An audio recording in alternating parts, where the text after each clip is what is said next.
तो तीन ही बचे हैं और हमने प्रदेश की इकाई ने, जो प्रदेश की चुनाव समिति है, उन्होंने अपना अपना जो मत है सब दे करके, क्योंकि हमारी तो एक रिकमेंडेशन होती है, सिफारिश होती है, अल्टीमेटली निर्णय तो करना होता है पार्लियामेंट्री बोर्ड ने।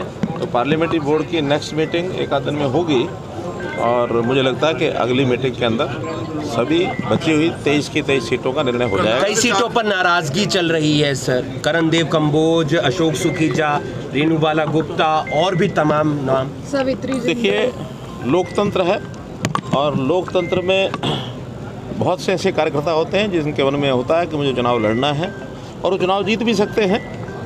और अल्टीमेटली सब समीकरण पूरे प्रदेश के देखते हुए और पार्लियामेंट्री बोर्ड बहुत चीज़ों का ध्यान रख करके ही चुनाव में टिकटें देता है। और चुनाव में टिकटें होने के बाद जितने भी हमारे कार्यकर्ता हैं, बहुत अनुशासित ये पार्टी है, सब लोगों से बातचीत होती है और सब लोगों को संतुष्ट करके हम आगे बढ़ते हैं। कांग्रेस और आपके गठबंधन की चर्चा है। मैं ये कह रहा हूँ, मैं अपनी बात बता रहा हूँ पहले कि हमारे यहाँ पहले भी आखिर होता ही है, ऐसा नहीं कि नहीं होता है। आखिर तो हमारा एक परिवार है और इस परिवार में जिस भी कार्यकर्ता के मन में कोई बात होती है सबसे हम बातचीत करते हैं। हमारी बहुत लोगों से बातचीत हो चुकी है, जो बच्चे हैं एक दो दिन में उनसे ही बात करेंगे और बात करने का मुझे पूरा विश्वास है कि पार्टी ने जो फैसला किया है उस फैसले को सभी हमारे कार्यकर्ता सब लोग मानते हैं, मानेंगे। और निश्चित रूप से भारतीय जनता पार्टी इस बार एक अच्छे मार्जिन के साथ तीसरी बार अपनी सरकार बनाएगी। बहुत सुलझे हुए हमारे सारे कैंडिडेट, सारा समीकरण, सब जातियों को लेकर के, सब प्रकार के आयु वर्ग के हिसाब से, युवा लोगों को भी, नए लोगों को भी बहुत टिकटें दी गई हैं। बाकी जो बची हुई 23 टिकटें हैं उसके अंदर भी ये सारी बातों को ध्यान में रखकर कांग्रेस और आपके गठबंधन की चर्चा चल रही है। करनाल सीट मैं ये मानता हूँ कि जिस प्रकार से कांग्रेस अपनी शेखी बघार रही थी और वो गठबंधन के उस लेवल पर आ गई है, इसका मतलब ये है कि उनके मन में क्या भावना आई होगी, आप भी समझ सकते हैं, मैं भी समझ सकता हूँ।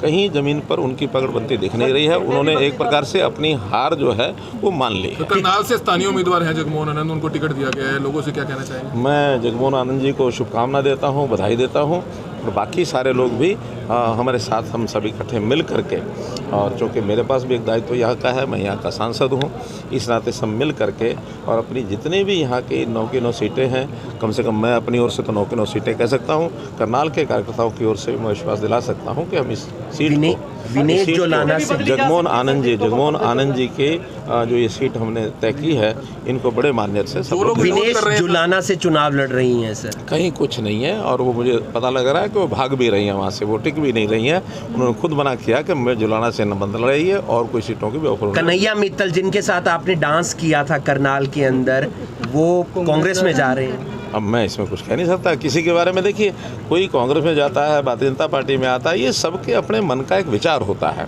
और उस विचार के कारण से लोकतंत्र में किसी के बारे में किसी को दबाव नहीं डाला जा सकता। हर किसी ने अपने मन के हिसाब से विचार करना। टिकटें बदली जा सकती हैं, ऐसा है भारतीय जनता पार्टी का तो हमेशा का रिकॉर्ड रहा है कि हम कभी कोई ऐसी टिकट बदलते नहीं। कांग्रेस काफ़ी देरी ले रही है टिकटों की घोषणा में, सूझबूझ से टिकट बांट रही है। यही अपने आप में हम सब लोगों को समझने की बात है कि किस प्रकार का सूझबूझ का नहीं है, उनके यहाँ जिस प्रकार के द्वंद्व चल रहे हैं। क्योंकि अभी भी उन्होंने जो पहली लिस्ट निकाली है वो एक छोटा एक फार्मूला जैसे होता है कि सिटिंग गेटिंग। अब सिटिंग गेटिंग में सबको पता ही होता है कि एमएलए यहाँ का इस एमएलए को मिल गया तो वहाँ कोई बहुत बड़ी दुविधा नहीं होती है। उनकी शुरुआत तो अब होनी है कि वो जब आके अगली टिकटें शुरुआत करेंगे उसके बाद ध्यान में आएगा। कई भाजपा के नेता कह रहे हैं कि किसी व्यक्ति विशेष की हरियाणा में टिकटें बांटने में चली है। नहीं, यहाँ पार्लियामेंट्री बोर्ड बहुत कुछ सोच समझ के बात करता है, हर एक से बात करता है, हर व्यक्ति, हर नेता उसमें अपनी बात भूमिका अपनी होती है, जो उसको हिसाब से वो अपनी परामर्श देता है, अपने रिकमेंड करता है। लेकिन अंतोगत्वा पार्लियामेंट्री बोर्ड फाइनल अथॉरिटी है, वो टिकटें देते हैं। मोदी जी की रैलियाँ होंगी, मोदी जी की रैलियाँ होंगी, हमारे अन्य नेताओं की होंगी, अमित शाह जी की होंगी, राष्ट्रीय अध्यक्ष जी की होंगी, राजनाथ सिंह जी की होंगी और कुछ आसपास के जो मुख्यमंत्री हैं योगी जी की भी होंगी, हमारे राजस्थान के मुख्यमंत्री की होंगी। सब जो नेता हैं, जैसे पहले भी हर एक प्रदेश के चुनाव में होती है, इस बार भी। दरभंगा से अरविंदर कल्याण, इंद्री से रामकुमार कश्यप और नीलोखेड़ी से भगवान दास कबीरपंथी को दोबारा से मौका मिला है। हाँ, बिल्कुल उनको दोबारा से मौका मिला है और इनमें से 2 तो पहले विधायक ही हैं और तीसरे हमारे जो पिछली बार विधायक थे, पिछली बार इससे पहले नहीं बन पाए किसी कारण से। इस बार असंध से किसकी चर्चा सर? असंध में भी चिंतन चल रहा है, वहाँ भी काफ़ी हमारे कार्यकर्ता हैं जो टिकट की इच्छा रखे हुए हैं, हमारे जिलाध्यक्ष भी वहाँ से टिकट की इच्छा रखे हुए हैं। तो इसलिए अंतोगत मैंने बताया ना कि पार्लियामेंट्री बोर्ड जो है वही